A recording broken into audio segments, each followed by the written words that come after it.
Alright, there's going to be a part 2 to this, so you just don't think I hate this faction. I love the idea of this faction, don't get me wrong. I think there are parts of it that are fucked up. I also think there's parts of it that are great. I think the hand buffing is great, but some of it doesn't hit. Like, the 5-drop guy is just okay. Like, this guy, I wanted this guy to be so good. And getting, like, there's not a negative, but it wasn't a big enough benefit to do it. Like, it's not world-changing 1 power and toughness in this game. Because once you don't have, like, magic plays with, like, they reset every turn, they don't reset every turn. If it was, this would be one of the most powerful deals in the game. Powerful factions overall. What I think its problems are simple. It doesn't give you a lot of stats because it's afraid of what's going to happen when Revna happens. And this is why I think they did this, in general. They didn't want you already to have a 6-6 and then it be a 7-7 with Revna. Because Revna is great. Iceborne Legacy was great. But you weren't playing it in Freljord. You were playing it with spiders.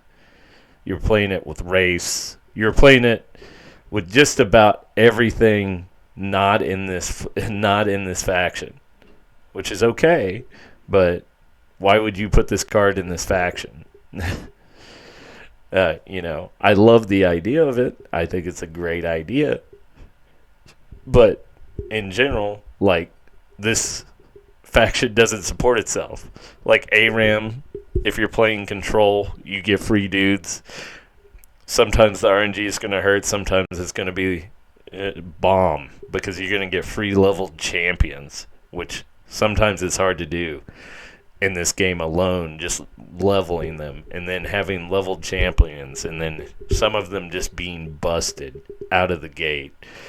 That you're like, hey, you got to deal with this turn. I'm going to play another one next turn or the turn after that when I get another good one, So there are good things about this faction. There are some problems with it as well. I don't think it is statted quite correctly because this is a rough and tumble frozen icy place, and either the abilities on them need to be better or they just need to have bigger butts. More Targun creatures where they have a solid power and a big toughness. Like this guy, if he didn't have this ability, had a different ability, would be the standard bearer of Freljord for sure. Same with, someone like her would be like the standard bearer. She kind of works, kind of doesn't. In general, but you see this guy, he gets the 8 power, he just gets regenerate. Regenerate is not something you would think it would work, but it doesn't really work. I haven't seen it work in a way that's for this faction. Because what does this faction like to do? It likes to avalanche. It likes to do 2 damage to all the units. And you would think that would work just in general. It doesn't work in this game like you would think red magic would work. Even this is just, I'm trading this. When it was 4, it was reasonable. Now it's not quite as good. I understand why they took it away. It's probably the best time Freljord was pseudo strong. Took away 2 of the healing health. But in general, it's like an uphill battle with this. Without the reward it used to have. I'm sure if you built the War Mothers correctly, I'm sure it would be pretty ridiculous. But in general, it has not been as ridiculous as it looks on paper. So, things that I think this faction does well, it does the red burn controls type in magic and heals and gets mana. Just the problem is the mana doesn't seem to be enough for what you're paying for, and the payout for later is not as immense as it looked in the past. That, back in the day, Field of Rush deck, 2/10/10s probably got the job done in 2 attacks. But now it kind of, with champion strength and other stuff like that, it doesn't even feel like the value of playing it in comparison. So hopefully we'll either get some big spells to play that change the game on that, or some creatures that are worth playing in the late game, because I'm not going to say like any of our late game creatures are bad. They just all hit you too. You know what I mean? This guy will hit your creatures too. He does 3 damage to everything. Cool. He'll live, but he doesn't have regenerate. It'll probably be easier to kill. But he also doesn't hit himself. But, like, it's just like you're living on a prayer, kind of if I hit, it's good. Like, She Who Wonders, right? Obliterate all units with power 4 or less in hand.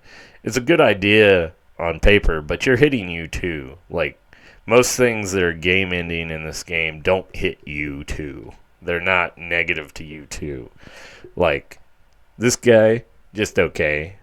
This guy, just okay. Like, making a copy of himself's not bad. Turns it into 4 mana, but it's not like, it's not what you need at that part of the game if you're going to pay for mana gems. But, like, this guy's just okay, too. Maybe if they give enough tribes that change it up, because you do have Elnick Poro, Yeti,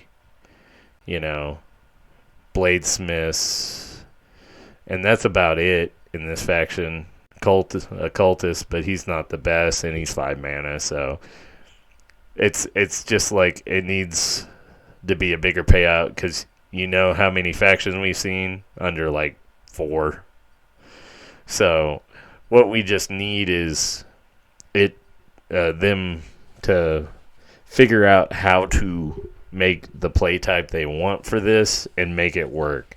Because I feel like the mana gems are just too low for the payout right now.